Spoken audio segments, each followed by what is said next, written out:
Good morning student. हम लोगों का जो अगला चैप्टर है या अगला लेसन है वो हम लोगों का है चैप्टर नंबर 3 एनर्जी।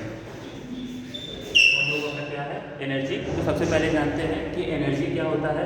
तो एनर्जी की एक छोटी सी डिफिनीशन है, पहले उसको सीख लेते हैं। ठीक है, कि एनर्जी का मतलब क्या होता है। Capacity to do work is called energy. Energy किसे कहते हैं। Capacity to do work is called energy. और या इसी को एक और लैंग्वेज में क्या कहते हैं या आसान भाषा में ability to do work is called energy. Energy की तो छोटी छोटी डिफिनीशन है। Capacity to do work is called energy और ability to do work is called energy. According to our books, there are 8 different forms of energy are classified in our books. So we have to study about 8 different types forms of energy. अब हम लोग ये पढ़ेंगे कि energy का classification कैसे हुआ है। हमारे बुक के हिसाब से 8 प्रकार के एनर्जी को क्लासिफाइड किया गया है। कितने टाइप्स के एनर्जी को क्लासिफाइड किया गया है। 8 टाइप्स ऑफ एनर्जी को क्लासिफाइड किया गया है according to their forms. According to their forms the energy are classified into 8 types.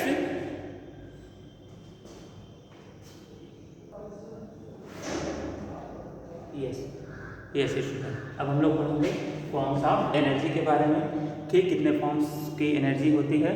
तो हम बता देंगे कि हमारी बुक के हिसाब से there are 8 types of energy.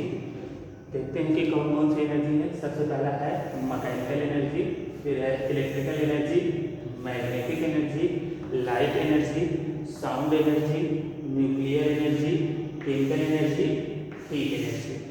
8 types के एनर्जी के बारे में हमारी बुक में बताया है। हम लोग इसी एनर्जी के बारे में एक एक करके एक्सप्लेन करते हुए बढ़ेंगे और उसके बाद पढ़ेंगे कि इंटर कन्वर्जन ऑफ एनर्जी क्या होता है और law of conservation of energy क्या है। इंटर कन्वर्शन ऑफ एनर्जी और law of conservation of energy. उसके बाद ये चैप्टर हम लोगों का खत्म हो जाएगा। ठीक, अब हम लोग इसी को पढ़ते हुए आगे बढ़ते हैं। इसको पढ़ने से पहले ये भी जानना जरूरी है कि एनर्जी का यूनिट क्या होता है। Unit of energy, unit of energy, energy की यूनिट क्या होती है।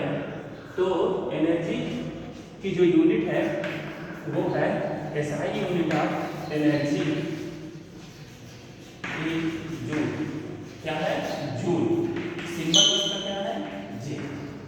ये सिंबल है, इसको सिंबल से ऐसे भी नोट किया जाता है और इसको जूल बोला जाता है। तो एनर्जी के जो यूनिट है वो जूल होती है, उसका सिंबल जो है वो J होता है। अब हम लोग जो है ये जानेंगे कि 1 joule is equal to how many calories. 1 joule is equal to how many calories. तो 1 joule is equal to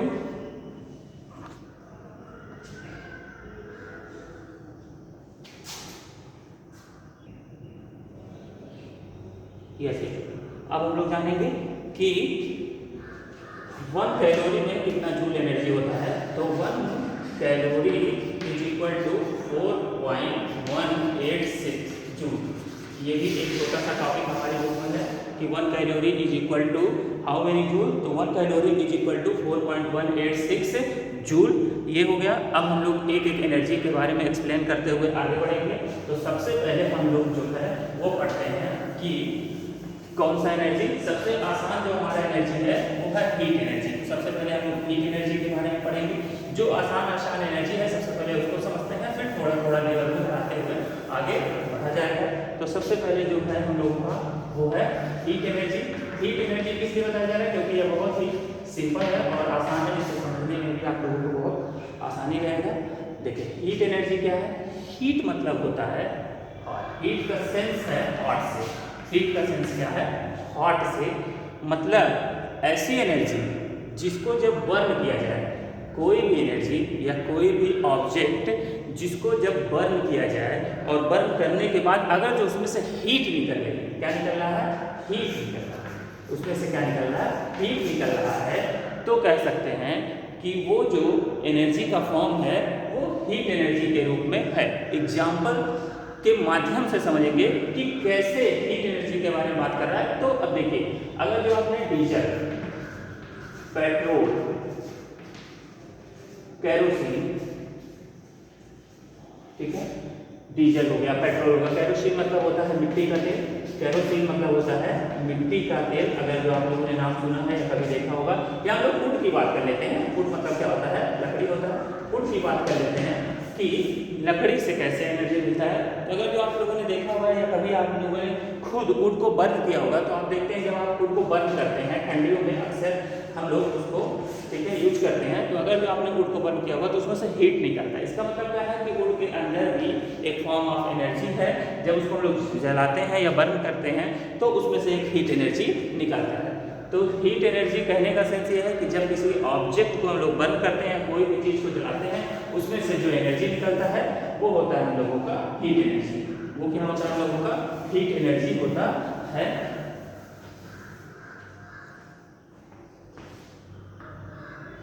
yes student, अब हम लोग बात करेंगे लाइट एनर्जी के बारे में कि लाइट एनर्जी क्या होता है। तो लाइट एनर्जी को कैसे बता सकते हैं? सबसे पहले ये बताएंगे, it is a type of energy या it is a form of energy. It is a form of energy या टाइप ऑफ एनर्जी, ठीक है, by which we see the object, we see the object, ठीक है। यह enables करता है, यह हम लोगों को ऑब्जेक्ट देखने में मदद करता है। उसी को हम लोग क्या बोलते हैं?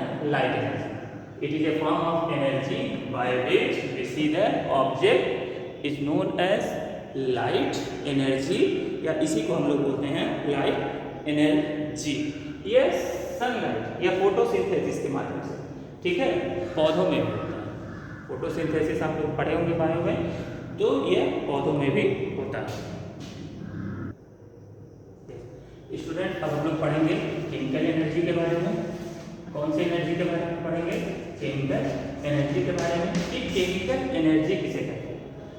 देखिए, when we eat food we get energy. जब हम लोग फूड को ईट करते हैं तो हम लोगों को एनर्जी मिलता है। वो जो एनर्जी मिलता है वो डिफरेंट फॉर्म्स में हमारे, ठीक है, बॉडी पार्ट्स में कन्वर्ट होता है। वो जो अलग अलग फॉर्म में कन्वर्ट होता है उसी को हम लोग बोलते हैं केमिकल एनर्जी। उसी को क्या बोला जाता है? Chemical energy. केमिकल एनर्जी कहने का सेंस यही है कि जब हम लोग भोजन खाते हैं, when we eat food we get energy, और वो जो एनर्जी होता है वो डिफरेंट फॉर्म्स में हमको मिलता है। वही जो हमारा एनर्जी है वही हमारा क्या है? केमिकल एनर्जी है। Now our next topic is, ठीक है, साउंड एनर्जी। अगला जो हमारा टॉपिक है वो है साउंड एनर्जी। साउंड क्या होता है? आप लोग जानते हैं, साउंड को हिंदी में बोलते हैं ध्वनि या आवाज़ बोलते हैं। Sound is a form of energy that is produced by A vibrating object. Sound energy क्या होता है? Sound is a form of energy which is produced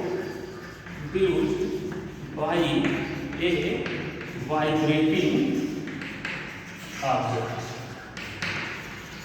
अगर कोई पूछे कि साउंड एनर्जी क्या होता है तो आप क्या बताएंगे कि sound is a form of energy, ठीक है, which is produced by A vibrating object, जो कि एक वाइब्रेटिंग ऑब्जेक्ट के माध्यम से क्या होता है? प्रोड्यूस होता है। यही हमारा है साउंड एनर्जी। कहने का सेंस ये है कि आप कोई भी ऑब्जेक्ट, आप दो ऑब्जेक्ट ले लीजिए, ठीक है, उसको वाइब्रेट करिए, या उसको आप अगर जो ऐसे स्ट्राइक करेंगे तो उससे भी साउंड प्रोड्यूस होगा। उसी को हम लोग क्या बोलते हैं? Sound energy.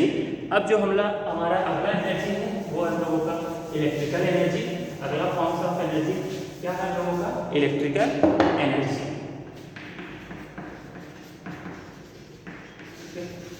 Electrical energy, electrical energy से हम लोग क्या करते हैं?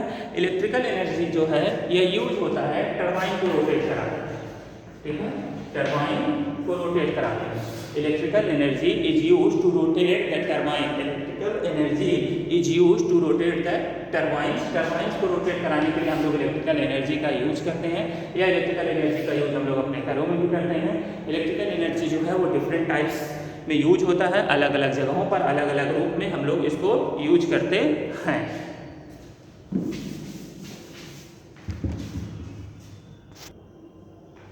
यस स्टूडेंट, अब हम लोग पढ़ेंगे मैकेनिकल एनर्जी।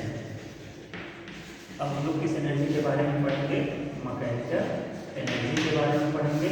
मैकेनिकल एनर्जी को क्लासिफाइड किया गया है टू टाइप्स एनर्जी में। Mechanical energy is classified into two types of energy. पहला है पोटेंशियल एनर्जी और दूसरा है काइनेटिक एनर्जी।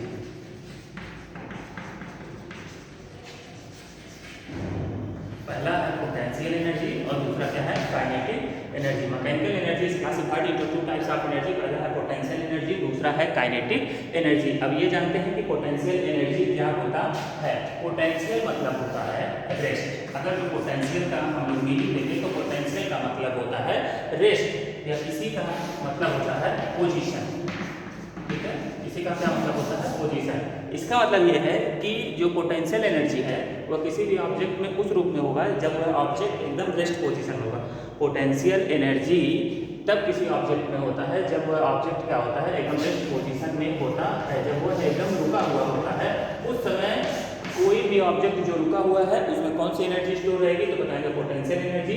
और अगर जो काइनेटिक एनर्जी के बारे में कोई पूछेगा तो बताएंगे कि कोई भी ऑब्जेक्ट जब वो मोशन में रहेगा उसमें कौन सी एनर्जी होगी, उसको बताएंगे काइनेटिक एनर्जी। क्वेश्चन ये बनता है कि अगर जो कोई आपसे पूछे कि कोई ऑब्जेक्ट है वो ऐसे रेस्ट पोजीशन में है, बताइए उसमें कौन सी एनर्जी है, तो आप आंख मूंद कर बताइएगा कि अगर जो ऑब्जेक्ट रेस्ट पोजीशन पे है तो उसमें जो एनर्जी है वो हमारा है पोटेंशियल एनर्जी। उसमें कौन सा एनर्जी होगा? Potential energy. अगर जो कोई पूछे कोई ऑब्जेक्ट जो रेस्ट पोजीशन पे है उसमें कौन सा एनर्जी होगा, तो आप बताएंगे पोटेंशियल एनर्जी है।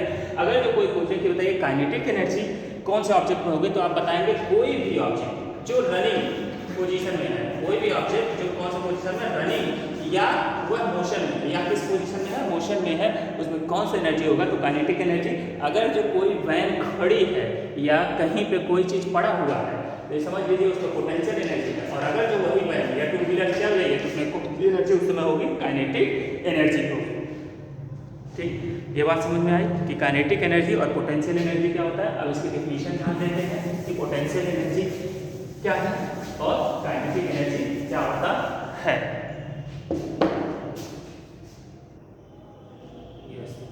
अब हम लोग पढ़ेंगे पोटेंशियल एनर्जी के डिफिनीशन के बारे में। तो what is potential energy? The energy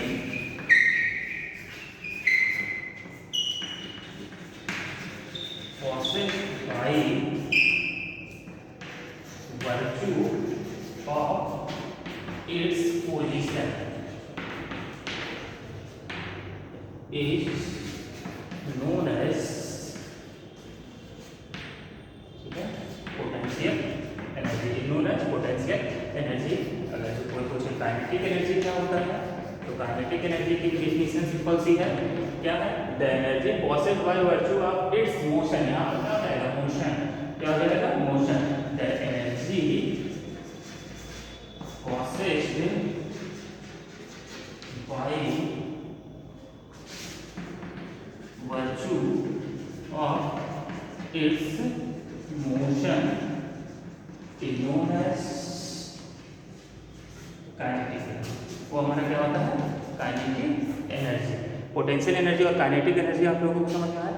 अगर जो आप जब थोड़ा सा और हायर लेवल पे जाएंगे तो काइनेटिक एनर्जी की आपको एक फार्मूला मिलेगा काइनेटिक एनर्जी का। Kinetic energy is equal to होता है हाफ mv स्क्वायर। ये अभी शायद आपके सिलेबस में नहीं दिया तो इसको नहीं पढ़ना, लेकिन ये आगे चल करके आपको मिलेगा। ऐसे ही पोटेंशियल एनर्जी का फार्मूला होता है mgh। ठीक है, potential energy is equal to होता है mgh और kinetic energy is equal to होता है half mv square. Yes student, अब हम लोग पढ़ेंगे इंटर कन्वर्जन ऑफ एनर्जी। अब हम लोग क्या पढ़ेंगे? Inter conversion of energy. The conversion of energy, the conversion of energy from one form to another is known as interconversion of energy. The conversion of energy from one form to another form is known as interconversion of energy. बाकी का आप लोग book से read करिएगा।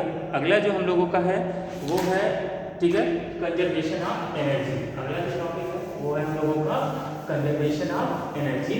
इसको थोड़ा सा समझना पड़ेगा कि कंजर्वेशन ऑफ एनर्जी क्या है। तो कंजर्वेशन ऑफ एनर्जी जो है उसमें होता क्या है, बस इसी को थोड़ा सा समझना है। कंजर्वेशन ऑफ एनर्जी यह एक लॉ भी है, इसको क्या बोलते हैं, law of conservation of energy बोलते हैं, कंजर्वेशन ऑफ एनर्जी भी बोल सकते हैं। तो इसमें कहता क्या है, इसका मतलब ये होता है कि energy can neither be create nor destroyed. Energy को ना हम लोग पैदा कर सकते हैं, ना ही हम लोग उसको ख़त्म कर सकते हैं, बट उसको चेंज कर सकते हैं। Energy can neither be create not destroyed, मतलब ना ही आप एनर्जी को पैदा कर सकते हैं, ना ही आप एनर्जी को ख़त्म कर सकते हैं। Law of conservation of energy यह कहता है कि एनर्जी को सिर्फ हम लोग ट्रांसफ़र कर सकते हैं। Energy can neither be create not destroyed, it can be transferred, it can be transfer from one, it can be transferred from one form to another. Law of conservation of energy यह कहता है कि energy can neither be create not destroy, it can be transfer from one form to another. इसका कहने का means ये है कि एनर्जी को ना ही पैदा किया जा सकता है, ना ही खत्म किया जा सकता, बस इसको सिर्फ ट्रांसफर किया जा सकता है एक फॉर्म से अनदर फॉर्म में। यस, यहाँ पे हम लोगों का चैप्टर खत्म हुआ। बाकी आप लोग जो टॉपिक नहीं समझ में आएगा उसको आप लोग बता दीजिएगा, एक बार फिर से समझा दिया जाएगा।